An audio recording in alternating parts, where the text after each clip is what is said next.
What's up, everybody? Dog 1985. There's levels to this. All right, guys. I got a serious question for those of you that have recently given up on Xbox. So, as we all know, there's no surprise. Redfall came out and it didn't meet expectations. Not internally, not with the fans, not with a lot of people. Yes, there's plenty of people that are playing Redfall and are still enjoying themselves, but even those that are enjoying themselves, I think they can admit it didn't meet what it was set out to be. Microsoft's first of this year's AAA, big game, whatever, $70, whatever. It didn't meet that. I'm sure you're still having fun. I'm sure you're still enjoying it. That's perfectly fine, but it didn't meet the expectation. Okay. With that being said, I saw a lot of people that after Phil's interview, the icing on the cake was placed for them to go ahead and leave Xbox. Okay. Now I said this before on my channel. If you're going to leave Xbox, it's not as simple as just turning in your console or trading in your console or selling your console. If you still subscribe to Game Pass and you're going to use it on PC, you're literally still doing what they want you to do. If you're going to go ahead and still use xCloud, you're literally still doing what they're okay with you doing. So you're still part of the Xbox ecosystem. What I have seen is people literally saying, I have unsubscribed from Game Pass and I have traded in my console. So this is a question for those of you that are in that boat or are probably right there thinking about doing it. Okay. What happens if Starfield hits what it's supposed to hit? You guys know that for me, just from what I've seen, I don't have a lot of faith in Starfield right now. Another shooter coming out at 30 frames per second. For me, again, this is just me. I understand it's perfectly fine for you, but for me, is rough, right? But this generation, I would be lying to you if I told you that my Xbox Series X didn't provide me, and Game Pass didn't provide me with a lot of great gaming opportunities and great gaming experiences, because it really has, right? And yes, it's because of Game Pass, and it's because of combination of old and new games, AAA and small indie games. Like, it's a combination of everything. It's a variety that has made gaming amazing for me this generation so far.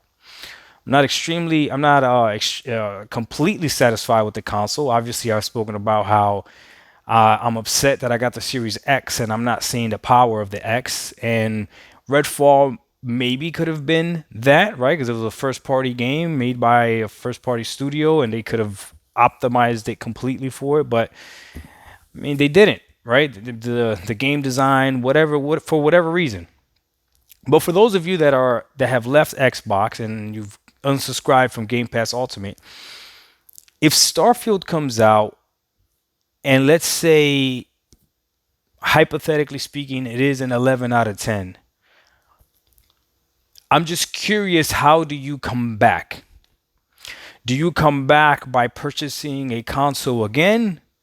Will you come back by trying Starfield on the cloud just to see if it's actually what people are saying it is? Or do you just go ahead and try Starfield on PC? And the reason I'm curious for this answer is because I think the more I think about it, I think Microsoft is, I think they're okay with losing console gamers if you come back however you come back. And if you're someone that has traded in your Xbox Series X, do you actually buy your console back just for one game?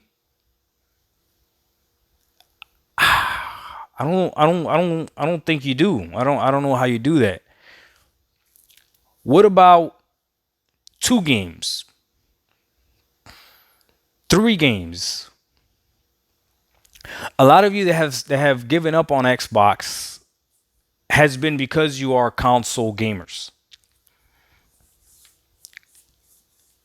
Some of you have given up on Xbox, but you still have your console. which is perfectly fine. And some of you still giving up on Xbox, but you still subscribe to Game Pass and you're on the brink of cutting off that subscription. If you keep your console, I think it's real easy if Starfield comes out and it is a hit, because $15 a month or $10 a month, you get it. Boom, you can try it out for 30 days, see if you like it, right? And go from there.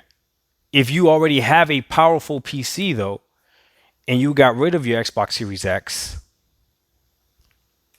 why would you rebuy it for one game? I don't think you do. And that's the thing that has me thinking, because if Microsoft can lose you, if Xbox can lose you as a console gamer, but gain you as a cloud gamer later on, or gain you as a PC gamer later on, and still have you part of their ecosystem,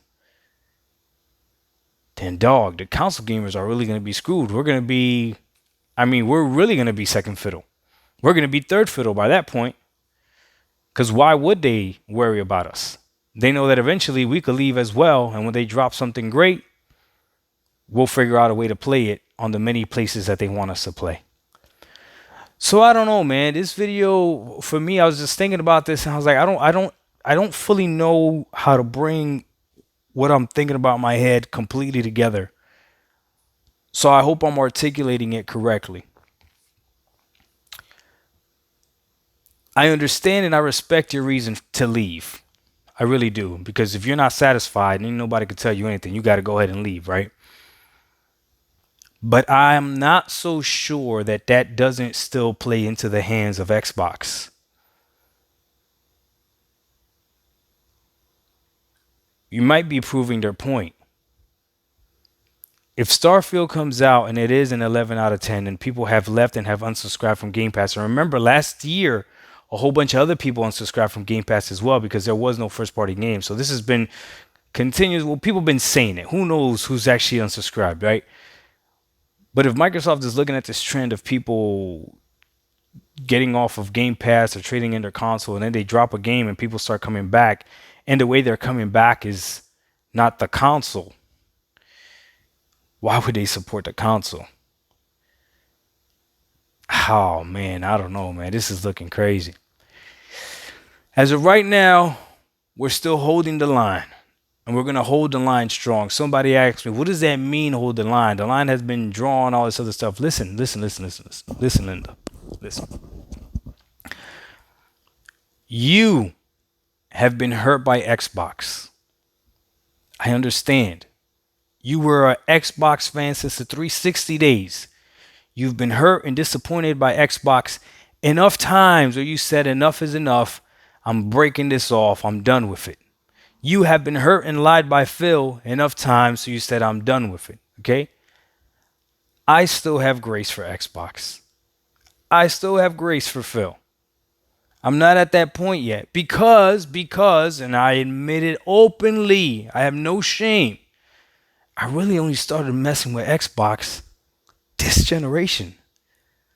So all those glorious moments that you got to experience with the Halos and the Gears and Oris and Hellblade and Sunset Overdrive and all that stuff, Quantum Break, Ninja Gaiden, I got to experience this generation. So I've been gaming on Xbox. Xbox has been satisfying my gaming needs to the max.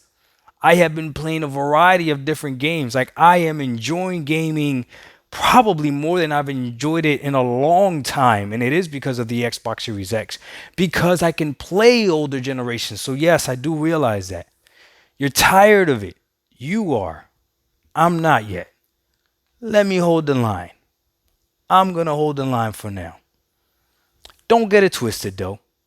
This Redfall thing, for me, because I bought the more powerful Xbox, is a problem. It is a problem. This is a first-person shooter running at 30 frames per second. For those of you that want to argue about Tears of the Kingdom running at 30 frames, no, it is not the same. If you don't understand that, I don't even want to argue with you because there's no point. If you don't understand that the Switch even being able to run this game is amazing, I don't have the energy to argue with you. I really don't. I really do. If you want to pretend like you don't understand how it's still a feat that the Switch can even do that, I don't want to argue with you. It's not the same. I'm sorry. If you want to argue why they're charging $70, that's a little bit different. But then my argument would be, if they can charge $70 for Forspoken, and they can charge $70 for Gotham Knights, and they can charge $70 for Redfall, then yeah, Nintendo should have charged $80 for this. Like what? Like come on now, right? I digress because again, I don't feel like arguing about that. But let me know what you guys think, man. If we get rid of our Xboxes and we stop gaming on Game Pass until we see something that we like and it drops, do we go back out and buy another Xbox? Because if we don't and we just game on our Samsung TVs or our phones or our PCs, we're literally reinforcing to Xbox what they already believe, that it's easier or better for them to get gamers via multiple screens than to invest into the console. I'm sorry that this video was all over the place. I just, again, didn't have a clear way to express this. But hopefully you understand. Doc Dog 1985, there's levels to this. We out. Peace. Hey, we're going to go ahead and play some more God of War on Twitch tonight. If you want to come follow me and check me out. Peace out.